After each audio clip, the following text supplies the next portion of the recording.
আনন্দ বাংলা, আমরা নিরপেক্ষ নই, মানুষ ও সমাজের পক্ষে। নিবেদন করছে আরপি ক্লাব প্রাইভেট লিমিটেড এবং Leo, a large EV and solar innovation. সহ নিবেদক বারডোয়ান ইউনিটেক টেকনিক্যাল ইনস্টিটিউট, যে দেয় চাকরি ও ভবিষ্যতের গ্যারান্টি। বর্ধমান বিশ্ববিদ্যালয়ে পিএইচডি অ্যাডমিশন প্রক্রিয়া শুরু হয়ে গেছে। সোমবার তথা কাউন্সেলিং হলো বর্ধমান বিশ্ববিদ্যালয়। এই মর্মে ওয়েবসাইটে বিজ্ঞপ্তি প্রকাশ করা হয় শনিবার। প্রত্যেক হেড লিস্টেড ক্যান্ডিডেটকে ইন্ডিভিজুয়াল মেল করা হয়েছে। বর্ধমান বিশ্ববিদ্যালয়ের উপাচার্য গৌতম চন্দ্র জানান, এখনো পর্যন্ত মাও নেতা অর্ণব দানের বিষয়ে কোনো মেল বা চিঠি আমাদের কাছে এসে পৌঁছায়নি। মৌখিক আশ্বাসে পিএইচডি বিষয়ে তার কোনো সমস্যা হবে না। কারা কর্তৃপক্ষ সমস্ত রকম সহযোগিতা করবে, এমনকি তারা সিকিউরিটি ব্যবস্থা করবে। কাউন্সেলিং আজকে হলো। আমার পিএইচডি ভর্তি নিয়ে যে জটিলতা তৈরি হয়েছিল, আজকে আশা করছি সেটার অবসান হলো। আর উচ্চতর শিক্ষা এবং গবেষণার এই সুযোগটা করে দেওয়ার জন্য বর্ধমান বিশ্ববিদ্যালয়ের প্রতি আমি কৃতজ্ঞ। এখানে সারা দপ্তরের আধিকারিক এবং রাজ্য সরকারের সহযোগিতা ছাড়া যেটা আসতে পারতাম না।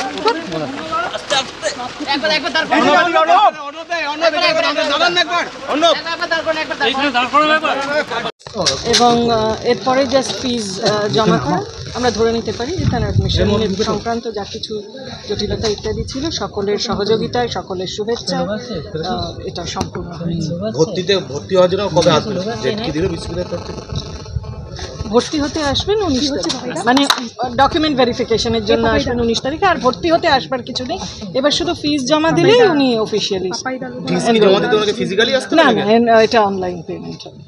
আচ্ছা, এটা কি বিশ্ব কারাগার মানে সংশোধন কর্তৃপক্ষ কি ফিস পেমেন্ট করছে নাকি নিজস্ব পার্সোনালি করছে? সেটা আমরা প্রশ্ন করিনি, কিন্তু এই ফিজ পেমেন্ট করার ক্ষেত্রে কোনো জটিলতা নেই, সেটা উনি বলেছেন। কবে ক্লাস তো এখন হবে না মনে হয়? না, ক্লাসও শুরু হয়ে যাবে, এর মধ্যেই শুরু হয়ে যাবে। ডকুমেন্ট ভেরিফিকেশনের জন্য উনি 19 তারিখে আসবেন। কতজন ক্যান্ডিডেট ছিলেন, কতজন সিলেক্ট হলো, কতগুলো রিজার্ভে মানে যেতে ফিরে যেতে? এই হিসেবটা আমি এর আগেও দিয়েছি। মানে প্রায় 200 মতো ক্যান্ডিডেট ছিলেন, সকলে যে এসেছিলেন এমন নয়। আমাদের 9টা ভ্যাকেন্সি ছিল, 9টা ভ্যাকেন্সির মধ্যে 8টা ফুলফিলড হলো আজকে, এবং 1 নম্বরই অর্ণব দাম আনরিজার্ভ ক্যাটেগরিতে কাউন্সেলিংয়ে নির্বাচিত হয়েছে। একটা কিটা কোনটা ফিল আপ হলো না?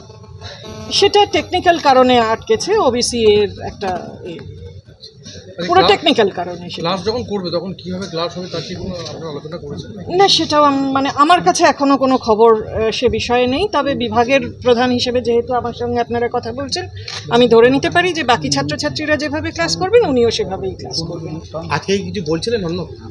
না, আলাদা কোনো কথা হয়নি। কাউন্সেলিং সংক্রান্ত যা কিছু সেগুলো কথা।